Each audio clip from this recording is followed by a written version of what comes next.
Hey guys, this is Ray, owner of Double R Diesel. Welcome back to my channel and my shop. And today I'm continuing along talking about the same stuff we've talked about in a couple of prior videos, and that is, will we be able to delete the emissions off our diesel vehicles at some point in time in the future, considering the fact that we've had some changes and some potential changes coming in Washington, D.C.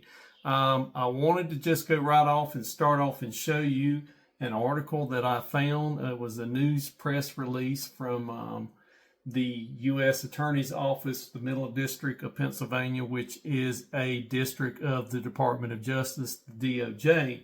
So, and I'm going to try to get this screen recording up here so that you can see it. So, here we are. Lebanon County man and diesel vehicle repair shop indicted for violations of the Clean Air Act, conspiring to defraud the United States and violate the Clean Air Act. Like I said, this is from an official Department of Justice website from the Middle District of Pennsylvania. The article is relatively brief because this is just an announcement of an indictment, and an indictment means that you're simply just accused of doing something. It's still got to go to court. It's got to be proven. The person indicted has to be tried and sentenced by a judge. But it basically names who it is, and the name of the business is Pro Diesel Works. And it basically says that this shop was guilty of removing the emission systems off diesel vehicles in their shop over a period of time. They were investigated.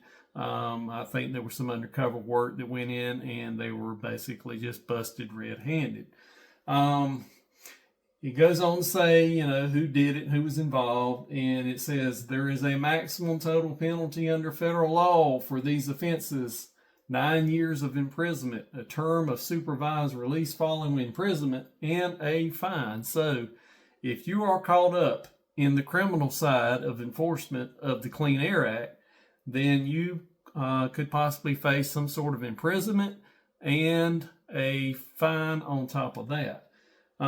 Let me back up just a second and talk about how things are managed when it comes to enforcement if you are caught. Now, you have two avenues you can go down. You can go down the civil path, which is what I had to face when the EPA investigated me, or you can go down the criminal path, which involves the EPA and the Department of Justice.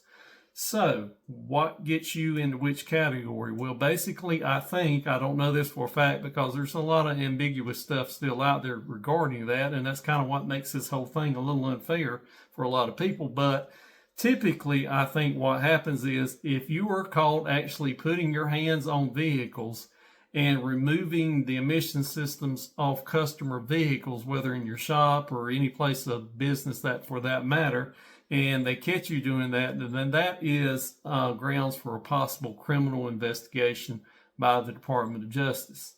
Now, if you're just facilitating by selling parts and tunes and stuff like that, then you are more subject to a civil investigation, which is what the case was for me in Double R Diesel.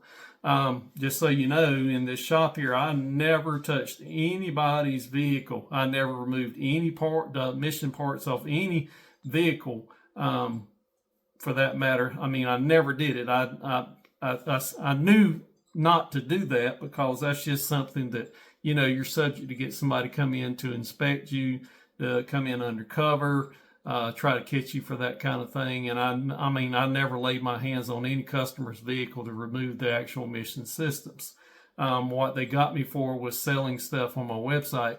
And just let me add a note, when I did sell stuff on my website, I sold it with a disclaimer that the customer had to agree with, that it was for use for off-road and racing purposes only. So, from, a legal standpoint, who's to say if what I sold was actually used to delete the emissions on the vehicle? It was bought for that purpose, but I mean, there's no way of saying for sure that was actually done, and that's why, it was kind of, they put those kind of things into a civil investigation and a civil punishment, which is usually in the form of fines. So, backing back up to this article once again, the purpose of me showing you this article is I wanted to show you guys that the Department of Justice, at least at local levels, is still going after shops for removing emission systems off vehicles, whether it be diesel or gasoline. From the civil side, I want to show you guys this. This is the Environmental Appeals Board docket. And let me explain this to you briefly. So if you go through a civil case and you reach a civil settlement with the EPA, the final say-so, the final filing of that civil case and your paperwork has to be presented in front of the Environmental Appeals Board. And basically it's just a panel of judges and officials up at the EPA that work, well, I guess you would say that work for the EPA, that look at these cases and make sure everything looks good and satisfactory to them before they put the rubber stamp on it and it's filed and you pay your fine. If you'll notice right here, hopefully you'll be able to see this. If not, I apologize. But basically the Environmental Appeals Board shows that the last filed dates for any case stops at January 17th, 2025, prior to the new administration taking over. Now I see one case here that was closed after Donald Trump took office, but it's just that one case, and here we are almost at the end of February and just nothing else has been through the Environmental Appeals Board. So that kind of tells me there's something going on there. But going back to this DOJ article, the indictment was filed, at least the article was published February 20th, which was just a few days ago. So maybe things at the EPA, at the DC level have changed, but things at the Department of Justice, at least at a local level, has not changed in some places. And let me just discuss that briefly. So the EPA, the Department of Justice, obviously everything is headed up in Washington, D.C. Lee Zeldin is the administrator of the EPA. Pam Bondi is the Attorney General who controls the Department of Justice, but up under them, there are many districts and field offices that work up under them that have their own administrators, that have their own U.S. attorneys, and quite often these administrators and U.S. attorneys are appointed by prior presidents and prior administrations, and in this case, the U.S. attorney in this district in Pennsylvania quite possibly could be someone that started this investigation, could have been someone that was appointed under a prior administration that has a much different political stance on things and might kind of be operating, I won't say rogue, but just still following the same path that they have been following. So basically, when it comes to the EPA and the Department of Justice, there's many layers of that onion. And even though we got a change at the top, it's going to take some time for this thing to unravel and to truly see what we're getting. My point of telling you all this is that, this is more proof as to why me and other legitimate shops here in the U.S. are still not selling delete products, despite the fact that things may be changing in D.C. This is more proof as to why we would want more assurance in things written in black and white before we would ever consider selling any kind of emissions defeat product or delete product for a diesel, for that matter. So, it's really interesting to see where this may go. I mean, we're still kind of following things and wondering how things are going to turn out. If you've been following my friend TK's Garage, his channel, which I highly suggest you check it out. He's put out a lot of really good videos. I like his enthusiasm. I know he's got some sources that I don't have, and I appreciate the information that he's sharing. I think it's, it brings some hope. Like I'll mention again, from my perspective, I don't want dirty air. I want clean air. I want clean water. I personally don't feel like that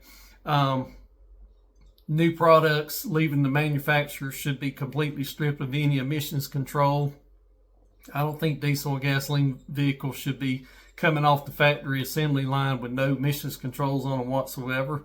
My whole thing is I wanted to see if we could get some sort of middle ground, especially with diesel engines, after the warranty period, after the warranty has expired, after so many years and so many thousands of miles, that truck or car owners with diesel engines could have a economical means to continue operating that vehicle. So, you know, it in my mind, I think it would be a great option for customers to be able to delete the emissions off their vehicles at that point, which would just be a very small and minuscule part of the fleet of vehicles that's on the road in the United States. It wouldn't make a drop in the bucket, in my opinion, as far as emissions go in the United States.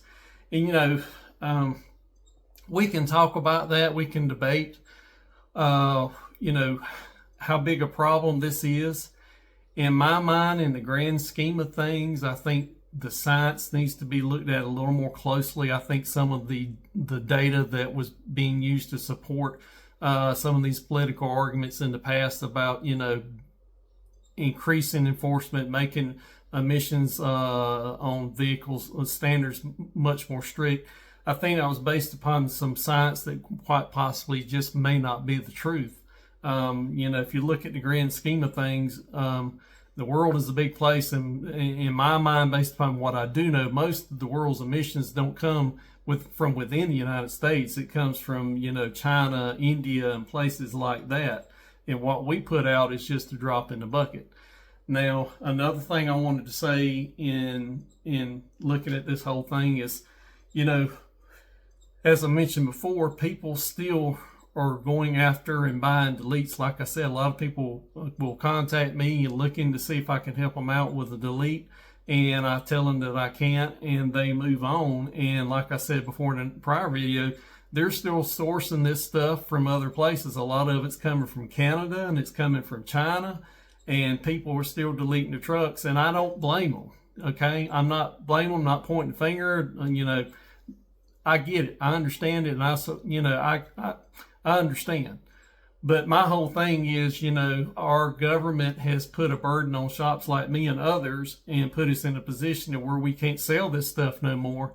And yet the consumer's still using it, and they're getting it from other countries. You know, it looks like it's going to happen no matter what they do, okay, until things kind of get to a point to where it's not necessary anymore. So why not allow it in some situations and keep that revenue here, right here in the United States, and support small businesses? And of course, the government's going to get their share anyway from taxes. Why not keep it here instead of letting it go to Canada or China? I don't get it, but anyway, it is what it is. But guys, remember, these things can go two ways. It can go criminal, it can go civil. Mine went civil. This example here, this shop went criminal. Another prime example of a criminal case is, if you're familiar with him or not, is Corey Willis and PPEI. He's been in the news a lot when it comes to this thing, and I applaud him because, you know, during his whole investigation process and his whole thing with it, he has been to DC. He has talked to lawmakers. He's talked to people at the DOJ. He's talked to people at the EPA. He's tried to bring a case and make, you know, do some good work to try to help the situation. But yet still he got sentenced. And if I'm not mistaken, I believe he's serving house arrest right now. And he's got more fines to pay as a result of his criminal sentencing. But God bless him. But I just want to let you guys know that this thing's still going on, and it's really important.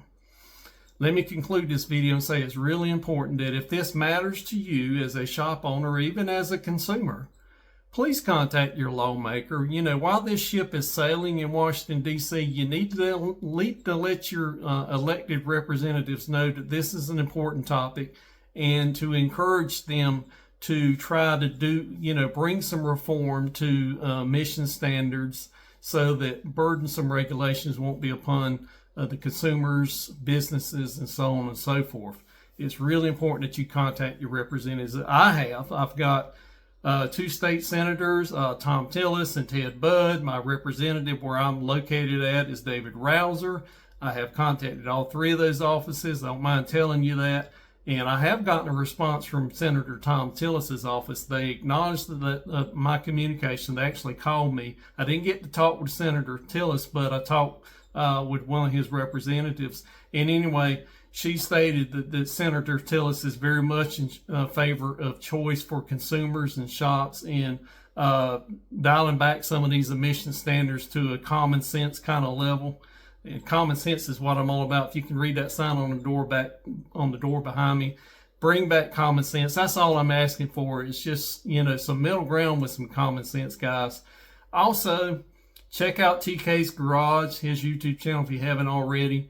Me and him have talked, and he's got an upcoming interview with the EPA Director, Lee Zeldin, and if everything goes according to plans, we're going to be able to ask him some of these questions that we've been talking about, and hopefully we'll get some answers directly from the head of the EPA, so that'll be interesting. But as always, guys, thank you for following along.